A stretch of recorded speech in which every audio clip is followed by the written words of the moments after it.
కొన్నిసార్లు మన దృష్టి మళ్ళిస్తాడండి లూసి. మన దృష్టి మళ్ళిస్తాడు వాడు. ఫస్ట్ నుంచి దేవుని మీద ఆధారపడి అన్నీ సాధించుకుంటా ఉంటామా? కొద్ది కాలం గడిచిన తర్వాత అన్నీ పొందేసుకున్న తర్వాత ఆటోమేటిక్గా చిన్నగా దేవుని వైపు నుంచి మన సామర్థ్యం మీదకి దృష్టి మళ్ళిద్ది. మన తెలివితేటల మీదకి, మన పనితనం మీదకి, మన జ్ఞానం మీదకి, మన సామర్థ్యం మీదకి, మన ఐడియాలజీ మీదకి మన దృష్టి మళ్ళిద్ది. అదే దరిద్రం. ఓకే, అట్లా అట్లా మళ్ళకూడదు. ప్రారంభంలో ఏ పాదాలు పట్టుకొని ప్రతిదీ పొందుకున్నావో ఊపిరి పోయేంత వరకు కూడా ఆ పాదాలు వదలకూడదు. కానీ కొంత ప్రయాణం చేసిన తర్వాత ఆ మైండ్ మారిపోయి మానవ సంబంధమైనటువంటి ఆలోచనల్లోకి, ప్రయాసల్లోకి, టెన్షన్స్లోకి, ఒత్తిడిలోకి వెళ్ళిన అనుభవాలు నేను అనుభవించా. చంప మీద లాగా ఒకటి పీకినట్టు దేవుడు మాట్లాడుతున్నాడు నీతోనూ నాతోనూ కూడా. ప్రార్థన చేసుకున్నాక నాతో కూడా మాట్లాడని ఇదే. ఒరే బుజ్జాయ్, నా పాదాల దగ్గరకు వచ్చి మోకాళ్ళుని ప్రతిదీ గోజాడి పొందుకొని నువ్వు ఊహనైనా ఊహించని కార్యాలు చూసావు కదరా బుజ్జాయ్. ఇప్పుడెందుకురా మళ్ళా అక్కడిక్కడ చూస్తావు? ఇప్పుడెందుకురా వాళ్ళ మీద వీళ్ళ మీద పడతావు? ఇప్పుడెందుకురా వాళ్ళని వీళ్ళని హడావుడి చేస్తావు? ఒరే బుజ్జాయ్ అని నాతో మాట్లాడుతున్నాడు. నీతో కూడా మాట్లాడితే స్తోత్రం. రారా, నా కాళ్ళ దగ్గరికే రాయ్యా, రా నా పాదాల దగ్గరికి రారా బుజ్జాయ్. ప్రతి కార్యమును సాధించి నీకు ఇచ్చువాడును నేను. హల్లెలూయా.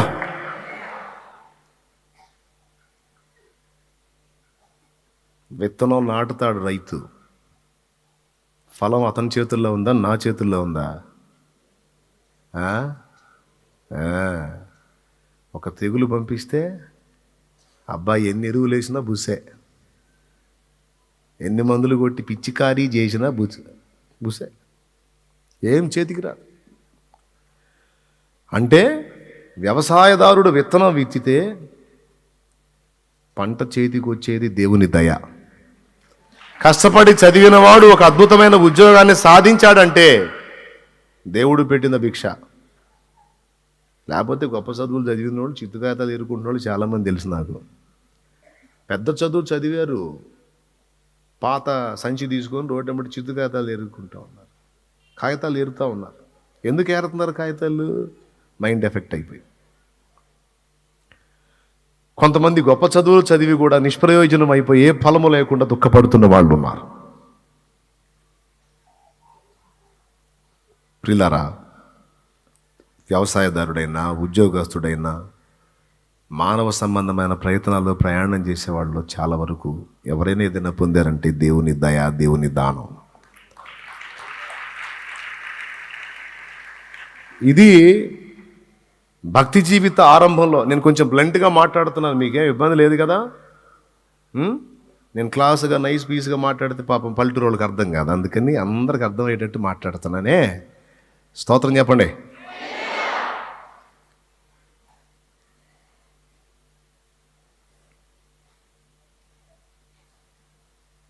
దేవుని పాదాల చెంతకు వచ్చి దేవుని పాదాల చెంత గోజాడి పొందుకోవడానికి మనకు అవకాశం ఇవ్వబడింది. లోకస్తులకి తెలీదు, కానీ మనకి చక్కగా అన్ని వివరించి చెప్పాడు గ్రంథంలో. అలా ఆయన పాద సన్నిధిని గోజాడి పొందిన వాళ్ళ చరిత్రలు రాశాడు. యుద్ధంలో జయం పొందారు, ఖడ్గధార తప్పించుకున్నారు, సింహాల నోళ్ళు మూశారు, మృతులను సజీవులుగా చూడగలిగారు. ఎన్ని పొందారు? ఎలాంటి కార్యాలు చూశారు? విశ్వాసమును బట్టి దేవుణ్ణి ఆశ్రయించి. ఎంత బుద్ధిహీనమైన తెలివండి మందే, ఎంత వెరితనం. మన దృష్టి మారిపోతుంది. ఆ ఫస్ట్ ఏ విధంగా అయితే ఆయన పాదాలు పట్టుకొని గోజాడుకొని ప్రతిదీ పొందుకొని సాధించుకొని అనుభవాలు పొంది సాక్ష్యాలు ఇచ్చామో ఆ మెట్టు దిగిపోయి మానవ సంబంధమైన ఆలోచన విధానంతో, ప్రయాసలతో, ప్రయత్నాలతో ఏదేదో పొందగోరి ఇప్పుడు చాలా వరకు వైఫల్యాలే పొందాం తప్ప విజయాలు కనపడలా. అందుకే అందరికీ ప్రేమతో హెచ్చరిక చేస్తున్నాను, నా ప్రియమైన దేవుని పిల్లలారా, కొద్దిగా గతకాలపు అనుభవాలను వెనక్కి తిరిగి చూడండి. దేవుని పాదాల చెంత నువ్వు గోజాడుకొని ఎలాంటి విజయాలు సాధించావో ఒకసారి గుర్తు చేసుకో. ఎందుకు ఈ మాట హెచ్చరించాల్సి వచ్చింది అంటే, రాను పేరుకి భక్తులే కానీ దేవుని శక్తిని అనుభవపూర్వకంగా రుచి చూడటం కోల్పోయేటువంటి వ్యక్తులుగా మారిపోతారు అనేది దేవుని వాక్యంలో ఇచ్చిన హెచ్చరిక. ఆ గతి మనకు రాకూడదు, ఆ పరిస్థితికి మనం దిగజారకూడదు. ఈరోజు మన ఆలోచన వ్యవస్థ మీద దెబ్బ పడుతుంది. దేవుణ్ణి ఆశ్రయిద్దాం, దేవుని పాదాల చెంత కనిపెడదాం, నిరీక్షిద్దాం, ఎదురు చూద్దాం, పొందుకుందాం అన్న మెట్టు కోల్పోయి మాస్లామండి గారు పాట పాడినట్టు అయిపోయింది బతుకు. రాత్రంతయు శ్రమ పడినా రాలేదు ప్రభో జయము, రహదారులు వెదకినను రాదాయను ప్రతిఫలము. రాత్రంతయు శ్రమ పడినా రాలేదు ప్రభో జయము, రథాలు వెదకినను రాదాయను ప్రతిఫలము.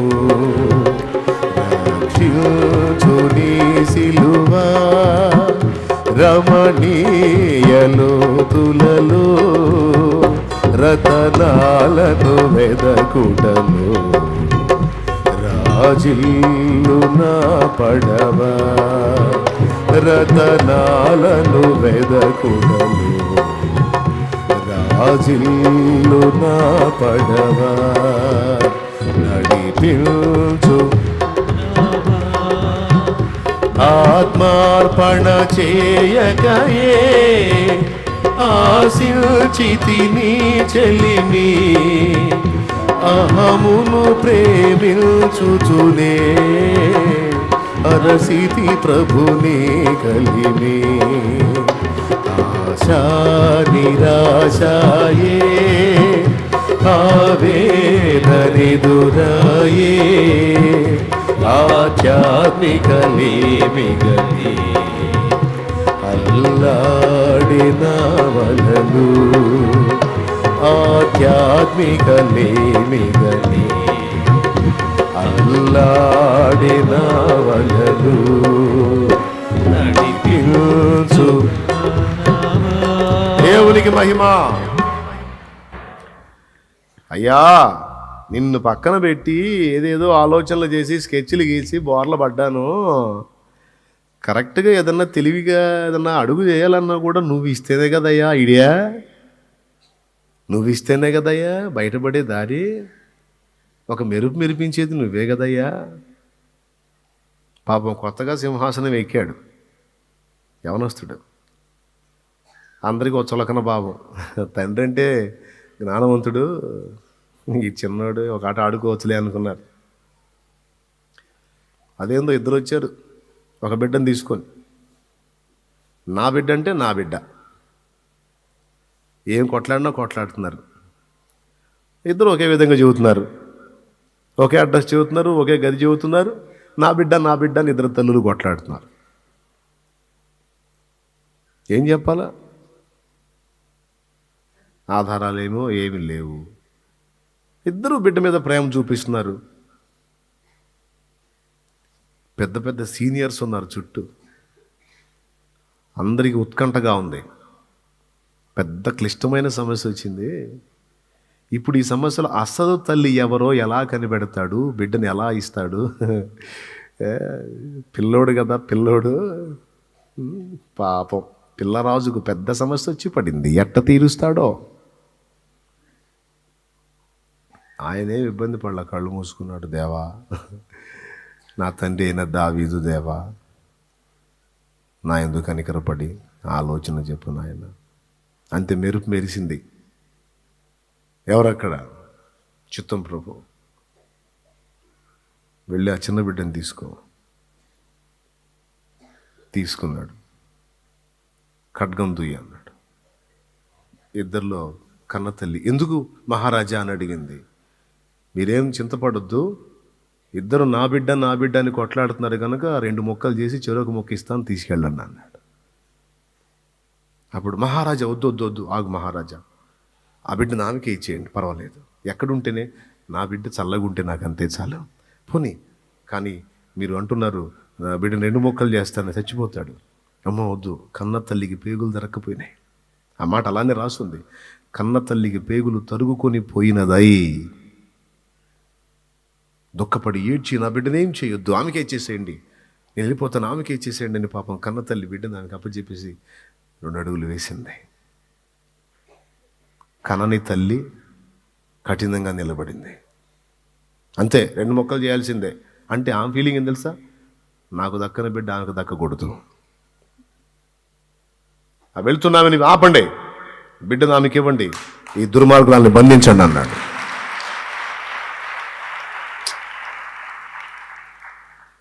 ఎందుకంటే కన్న తల్లి అనడానికి గుర్తేంటో తెలుసా? వాత్సల్యమే.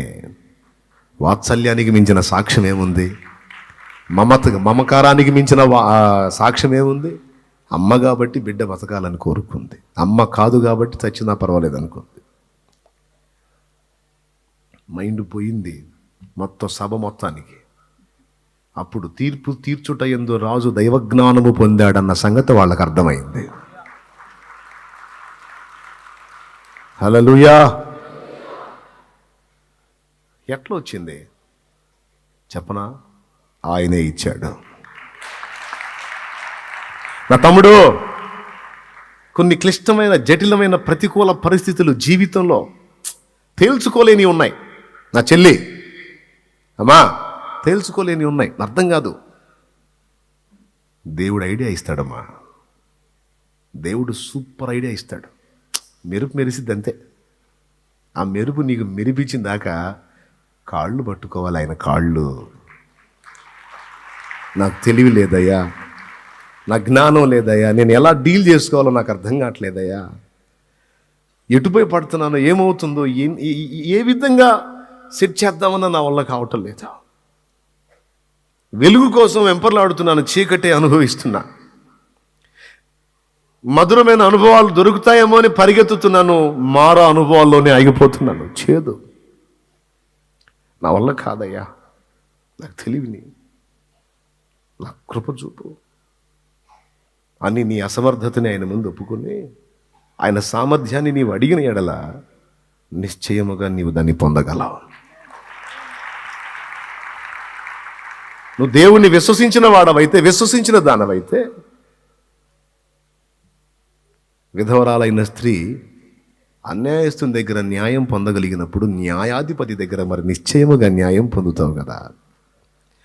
ఆయన నీకు న్యాయము తీర్చినంత వరకు, నీకు తెలివినిచ్చినంత వరకు, జ్ఞానమునిచ్చినంత వరకు నీవు ఆయన పాదాలు వదలకూడదు కదా. యెహోవా ఆత్మ బుద్ధి జ్ఞానములకు, తెలివి జ్ఞానములకు ఆధారమగు ఆత్మ. యెషయా గ్రంథము 11వ అధ్యాయము 1వ వచనం నుంచి, యెషయి మొద్దు నుండి చిగురు పుట్టును, వాని వేరుల నుండి అంకురము ఎదిగి ఫలించును. యెహోవా ఆత్మ జ్ఞాన వివేకములకు ఆధారమగు ఆత్మ. జ్ఞానం ఇందాక పాడుకున్నాం కదా. సమతకే స్వాగతం, నిజమమతకే స్వాగతం, సకల భాగ్యాల సప్తనేత్రాల పాడాం కదా. ఆ తర్వాత చరణం, క్రీస్తుకే స్వాగతం, నా యేసుకే స్వాగతం, సత్య మార్గాల జీవవాక్యాల కర్తకే స్వాగతం, నా జ్ఞానికే స్వాగతం, నా జ్ఞానికే స్వాగతం. నా జ్ఞానండి, నా జ్ఞానే. నాది కాదు జ్ఞానం, నాకు ఒక జ్ఞానవంతుడు ఉన్నాడు, మహాజ్ఞానం ఉన్నాడు. చిక్కు ముళ్ళేసుకొని ఇరుక్కుపోయి బయట పడడం చేతకాక గందరగోళం అవుతుంది. మొత్తాన్ని వైనంగా తొలగించి నన్ను బయటికి తీసుకురాగల జ్ఞానవంతుడు ఉన్నాడు నాకు. హల్లెలూయా, హల్లెలూయా, హల్లెలూయా, హల్లెలూయా, హల్లెలూయా. బయటికి తేగలడో. నా ప్రియమైన దేవుని బిడ్డలారా, ఆ జ్ఞానవంతుని ఆశ్రయిస్తావు, పట్టుబట్టి విధవరాలు గోజాడినట్టు గోజాడుతావు, మెరిపిస్తాడు కదా నీకు. దేవునికి స్తోత్రం. గట్టిగా చెప్పు. ఇవ్వడని ఎవడు చెప్తాడు? ఆయనే చెప్పాడు. అరే, ఆమె మానక గోజాడినందున అన్యాయస్తుడే న్యాయాన్ని చూపగలిగినప్పుడు ఆల్రెడీ న్యాయవంతుడైన వాడు నీకు న్యాయం చేయడా? జరిగినంత వరకు, న్యాయము జరుగునంత వరకు ఆమె గోజాడినట్టు గోజాడు. నువ్వు విసుగక ప్రార్థించు, విశ్వాసంతో ఎదురు చూడు. నువ్వు అడిగిన దానికంటే, ఊహించిన దానికంటే అత్యధికంగా పొందుతావు. హల్లెలూయా. ఏమంటారు? ఏదైనా తెలివి కావాలా? అక్కడ రాసుంది, యెహోవా ఆత్మ జ్ఞాన వివేకములకు ఆధారమగు ఆత్మ. ఆలోచన బలములకు ఆధారమగు ఆత్మ. ఆలోచన బలములకు ఆధారమగు తెలివిని యెహోవా ఎడల భయభక్తులను పుట్టించు ఆత్మ అతని మీద నిలుచును. దేవునికి స్తోత్రం. దైవాత్మకి ఇవన్నీ ఉన్నాయి. దైవాత్మ దగ్గర ఇవన్నీ ఉన్నాయి. మనం పెళ్లిలో పాడుకుంటున్నాం ఓ పాట, బుద్ధియు జ్ఞానము సంపదలన్నీ గుప్తమై ఉన్నవి నీ యందే. పాపం ఆ పెళ్లి జంటకే అడుగుతున్నాం కానీ మనం అడుక్కోవట్లా. బుద్ధియు జ్ఞానము సంపదలన్నీ గుప్తమై ఉన్నవి నీ యందే, ఇహ పర సుఖములు మెండుగా నొసగి ఇలవర్తిల్లగ జేయుమయ్యా దేవారావయ్యా. ఎవరు పెళ్లి కాదు, కొట్టవాగండి. నీ దీవెనలీవయ్యా అని పాడుతున్నాం. పాపం పెళ్లి చేసుకునే వాళ్ళకి ఏమని అడుగుతున్నాం? బుద్ధి జ్ఞానం మనకి కావద్దు. నాకు కూడా ఏ అని పాడాలి. దేవుని దగ్గర ఉంది జ్ఞానం, దేవుని దగ్గర ఉంది తెలివి. నువ్వు ఏ స్టెప్ తీసుకుంటే ఒక మలుపు తిరిగిద్దో ఆయన చెప్తాడు. కృంగిపోవాకు నాన్న, కృంగిపోవాకు, నేను ఇస్తాగా నీకు ఐడియా. పరిగెత్తేవాడిని పరిగెత్తనీరా, నీకెందుకు, నువ్వు ఉండట్లే, నా చేతుల్లో ఉంది నాన్న, నేను తిప్పుతా మలుపు, నువ్వు ఆగురా, ఆగు. అరే వాళ్ళని చూసి హడావుడి కావకురా, మేహోనా, నేను ఉన్నాగమ్మా, రిలాక్స్ రిలాక్స్ రిలాక్స్. అరే నువ్వు ప్రశాంతంగా ఉండి విశ్రాంతి పొందండి, నువ్వు దడ పెంచుకుంటావు ఎందుకు? నన్ను ఆశ్రయించిన వారికి ఎవరికి ఇవ్వకుండా త్రోసేశాను? నా యొద్ద కాచుకున్న వారికి ఎవరికి నేను సహాయపడకుండా ఉన్నాను? మాట ఇచ్చి తప్పుతానా? కన్నా ప్రేమను ఇమ్మని సోదరి అన్న విన్నవించగదేవుని, కన్నా ప్రేమను ఇమ్మని సోదరి అన్న విన్నవించగదేవుని, అన్ని పెరిగిన తండ్రి అన్నాము దీవించ, అన్ని పెరిగిన తండ్రి అన్నాము దీవించ, అన్నేకెక్కిన కొడుకు చెన్నుగాను దీన, కరుణాభిధము చేరలే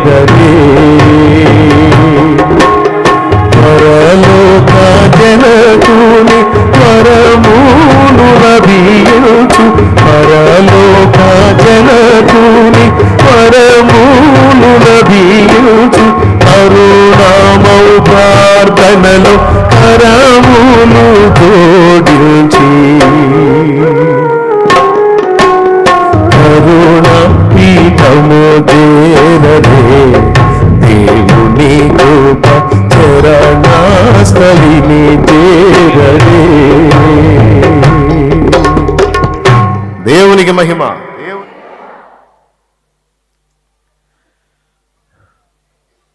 లేవా దేవుని పాదాల దగ్గర సమాధానాలు? కానీ నమ్మమే. అంత విశ్వాసం, అంత నిరీక్షణ, అంత ఎదురుచూపు. ఇప్పుడంతా ఆర్డర్ చేయగానే ఇంటికి వచ్చేటట్టుంది వ్యవహారం అంతా. ఫాస్ట్గా అన్నీ అయిపోవాలన్నట్టుగా ఉంది తపన. కొంచెం కనిపెట్టుట, కాచుకొనుట, దేవుని గోజాడుట, కాస్త పట్టుదలగా దేవుని ముందు ప్రార్థించుట, ఆయన నమ్ముట, ఆయన కార్యం కొరకు ఓపికతో కనిపెట్టుట కీలకమైన విషయమా కాదండి? ఎందుకండి ఒక్కోసారి మైండ్ పోయినట్టు అయిపోతున్నాం మనం? ఎందుకు సొంత ఆలోచనలోకి వెళ్ళిపోతున్నావు, సొంత ఐడియాలజీలోకి వెళ్ళిపోతున్నావు? దారి మళ్ళుతుందండి, తేడా పడుతున్నాం. అందరూ సరి చేసుకోవాలి, అందరూ దిద్దుకోవాలి. ఆయన పాదాల దగ్గర సమస్తము ఉన్నాయి, సమస్తము ఉన్నాయి. విశ్వసించటం, ప్రార్థించటం, ఆయన కార్యం కొరకు ఎదురు చూడటం అనే ఒకే ఒక పంచి మనం గట్టిగా నేర్చుకోవాలండి. పంచ్ అండి అది.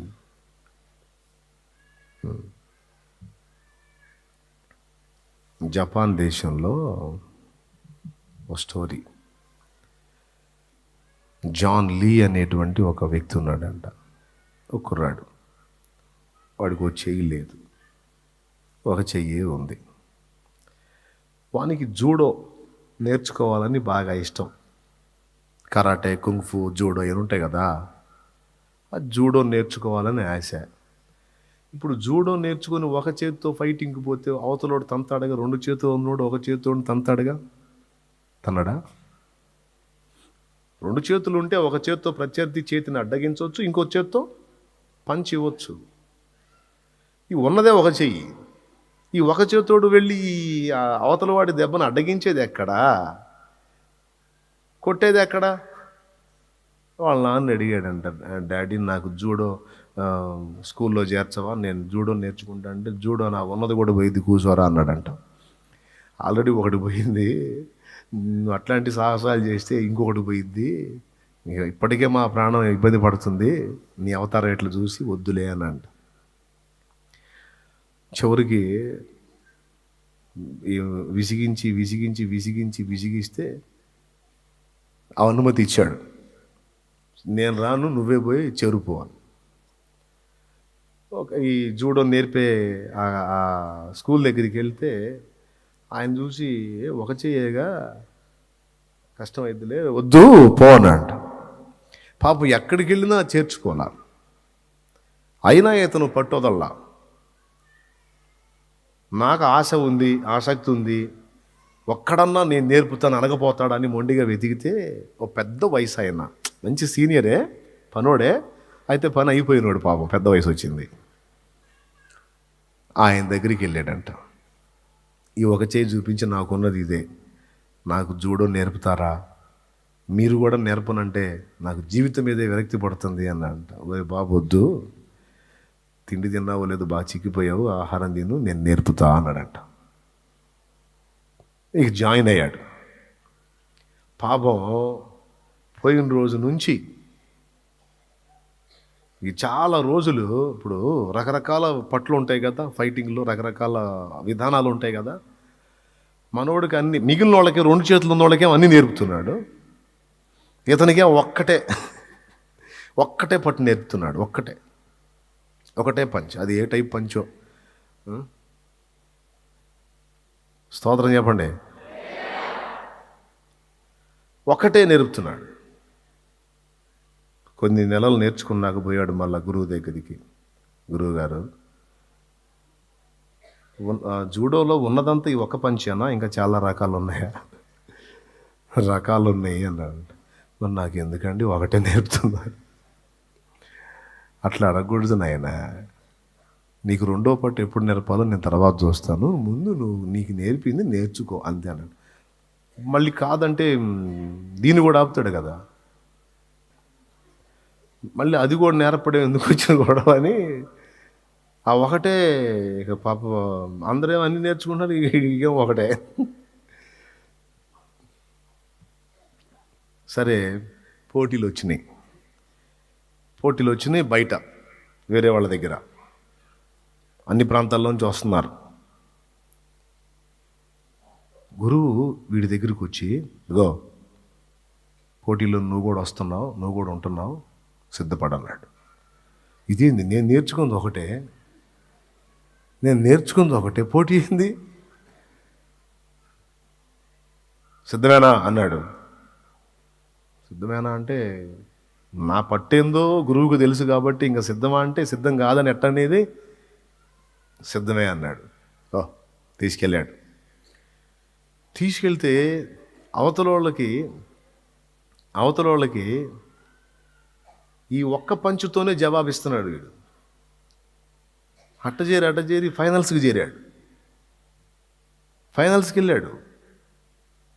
వీడికి ఆశ్చర్యంగానే ఉంది, ఏందిరా వాళ్ళు రకరకాలు నేర్చుకున్నారు, నేను నేర్చుకుంది ఒకటే, ఇదేంటి వీడికి ఎంతగానే ఉంది. సరే ఇప్పుడు ఫైనల్ వాడు అందరినీ కొట్టొచ్చినోడు, వాడు ఇప్పుడు ప్రత్యర్థి, వాడు గట్టోడే. ఇప్పుడు ఇతనేమో ఒకటే పంచి, ఒకటే చెయ్యి. ఇంతమంది దగ్గర ఉడికిన పప్పు వీడి దగ్గర ఉడుకుతాయో డౌటు. సరే ఎట్టకొచ్చి గురువుకి వెళ్ళి చూశాడు. ఆయన నిరభ్యంతరంగా వెళ్ళిపో అన్నాడు. సరే ఇక చేయి అడ్డం పెడుతున్నాడు, వాడు రకరకాలుగా కొడుతున్నాడు. ఇంక అడ్డం పెట్టుకునే సరిపోతుంది, వీడు పంచి ఇచ్చేదానికి లేదు. ఇక ట్రై చేస్తున్నాడు వేరే రకంగా కొడదామని, కుదరట్లా. ఇక వాడు బాగా కొట్టేస్తున్నాడు. ఇక లాభం లేదు, ఇక మనకు తెలిసింది ఇది ఒక్కటే కాబట్టి ఇక లాభం లేదు, ఈ రూట్లోనే వెళ్ళాల్సిందే అని ఈ నేర్చుకున్నదే ఒక్కటే పంచి కదా. ఒక్కసారికి ఎగబడి వాడు ఇక లేవకుండా కొట్టాడు వాడిని. అంతే, వీడే గెలిచాడు. ఓకే, బాగుంది, అయిపోయింది.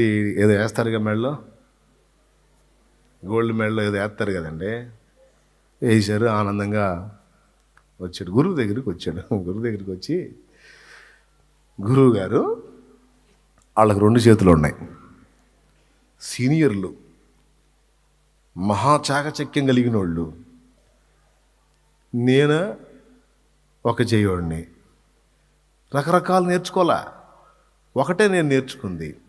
వాళ్ళు ఎలా ఓడిపోయారు, నేను ఎలా గెలిచాను, నాకు డౌటు అన్నాడు. నాకు డౌట్ అండి అంటే అప్పుడు గురువు చెప్పాడు, నువ్వు గెలవటానికి 3 కారణాలు రా అన్నాడంట. మొట్టమొదటిది, నువ్వు నా దగ్గరకు వచ్చి నేను ఒకటే పంచి నేర్పుతుంటే ఒక్కసారి అడిగావు, ఇదేనా ఇంకేమన్నా ఉన్నాయా అంటే ఇదే అన్నాను. ఇక మళ్ళీ ఎదురు మాట్లాడకుండా నేను నీకు నేర్పిన దాన్ని అక్షరాలా నేర్చుకున్నావు చూడు, అది మొదటి కారణం.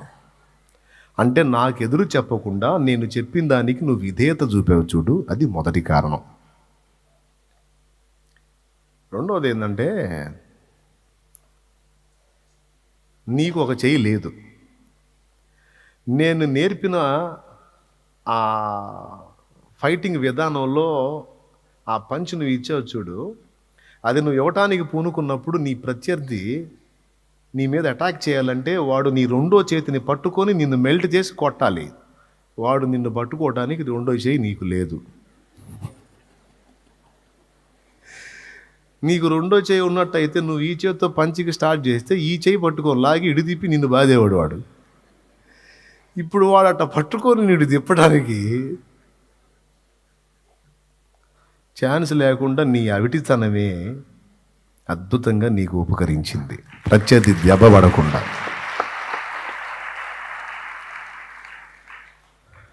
మూడవది, నన్ను నమ్మేవరా నువ్వు,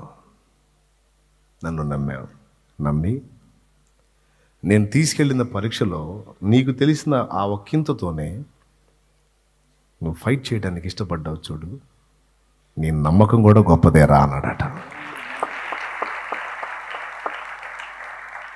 మొదటిది ఇదేనా ఇంకేమన్నా ఉన్నాయంటే అదే, అంటే విధేయత చూపాడు. ఓకే. రెండోది వీని బలహీనత. ఇంకొకటి మూడోది చెప్పాడు, నన్ను నమ్మావు. ఇప్పుడు చెప్తున్నా విను. జూడోలో ఏది కీలకమైన పట్టుందో, పంచుందో దాన్ని నేర్పా నీకు. ఏది కీలకమో దాన్ని నేర్పా. ఇక అది ఫైనల్ అన్నమాట. అది నేర్పాను నీకు. ఒక్కటైనా సరే శ్రేష్టమైన దాన్ని నేర్పారా, అనుకున్నట్టే సాధించావు నువ్వు అన్నాడట.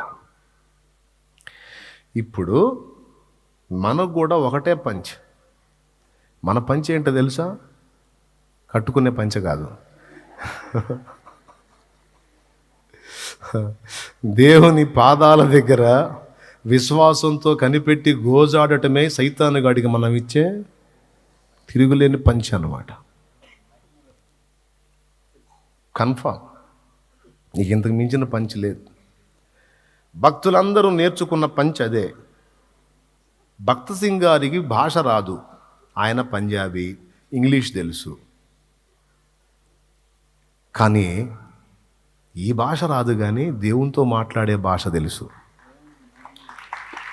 దేవా, ఆంధ్రప్రదేశ్ వచ్చాను, అప్పుడు ఉమ్మడి తెలంగాణ ఆంధ్ర కలిసి ఉన్నాయి కదా. ఆయన సేవ చేసేటప్పుడు ఆంధ్రప్రదేశ్ వచ్చాను. ఇది తెలుగు, నేను పంజాబీ, నాకు ఇంగ్లీష్ వచ్చు. ఇక్కడ నేను ఆత్మలు ఎలా ప్రభావితం చేయగలుగుతాను నీ శక్తి లేకుండా? భాష రాని వాణ్ణి. దేవా, ఈ ప్రజలను దర్శించు, వీరి ఆత్మలను రక్షించు, వీరికి నా నుండి వెలువడేటువంటి వాక్ అర్థమయ్యేటట్టు చేయి, దాన్ని గ్రహించి వారు రక్షణ పొందేటట్టు చేయి. ఏం ప్రార్థన చేసుకున్నాడో, ఏం గోజాడాడో నాకు తెలియదు, కానీ గొప్ప విజయాన్ని సాధించాడు. లక్షలాది ఆత్మలను ప్రభావితం చేసిన ధన్య చరితుడయ్యాడు. భాష తెలియని ప్రాంతాల్లో విజయవంతమైన సేవ చేసిన ధన్య చరితుడు సహోదరుడు భక్త సింగ్. ఈయనతో తెలుగు భాషలో చెబితేనే సగం అటు సగం ఇటు ఉంది వ్యవహారం.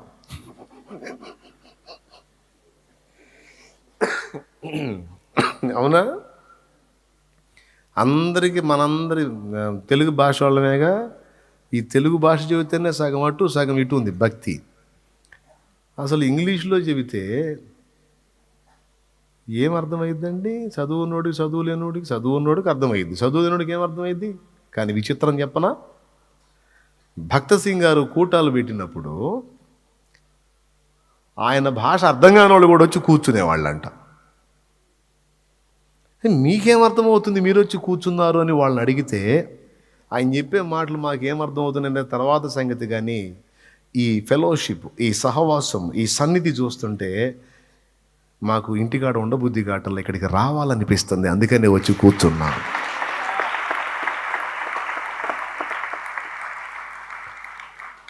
ఇది యథార్థం. ఎలా ఆ ఆకర్షణ?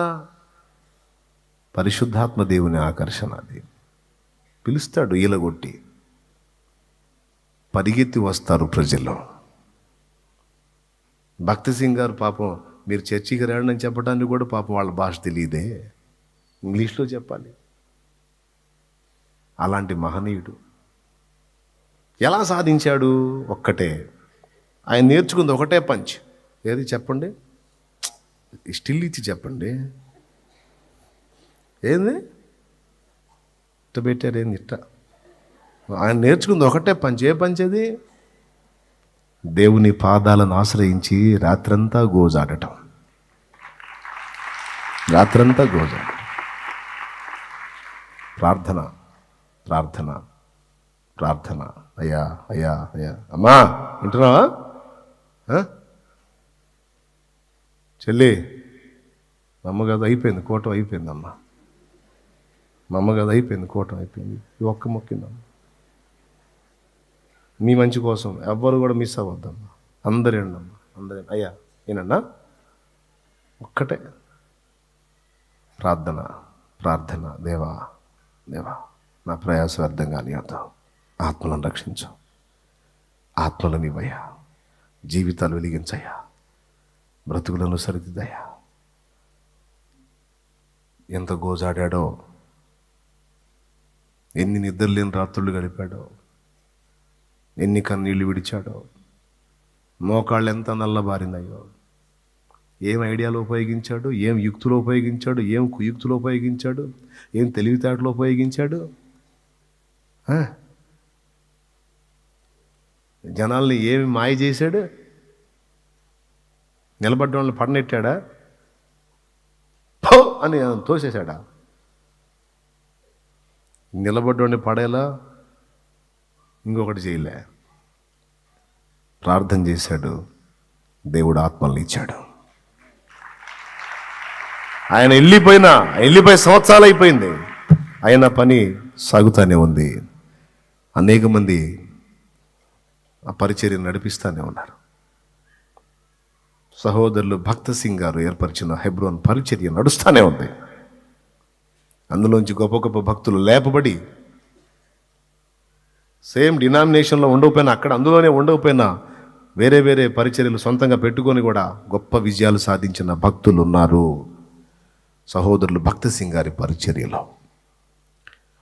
సేవకులకు ఉపయోగపడిద్ది, విశ్వాసులకు కూడా ఉపయోగపడిద్ది. అంటే భాష తెలియని వ్యక్తి తమిళనాడులో ఆత్మల్ని సంపాదించాడు, తమిళుల మధ్యలో, ఆంధ్రుల మధ్యలో ఆత్మల్ని సంపాదించాడు, సంఘాలు కట్టాడు, ఇంకా అనేక ప్రాంతాల్లో కట్టాడు. మోకాళ్ళలోని ప్రార్థన చేసి దేవుని సన్నిధిలో గోజాడేవాడిని పిచ్చోళ్ళలాగా చూసేవాళ్ళు ఉన్నారు. పద్దాకల ప్రార్థన ప్రార్థన ప్రార్థన అంటాడు, స్తోత్రిద్దాం అంటాడు, స్తుతిద్దాం అంటాడు, ప్రార్థన చేద్దాం అంటాడు, పోదాంపా దేవుని దగ్గరికి మోకాళ్ళు వేద్దాంపా అంటాడు. ఏంది ఎట్లా అంటే ఎట్లా? ప్రకటించాలి నిజమే, పరిచర్య చేయాలి నిజమే, దానికి ముందు ప్రార్థించాలి, ప్రార్థించాలి, ప్రార్థించాలి, ప్రార్థించాలి, ప్రార్థించాలి. విసుగక గోజాడాలి.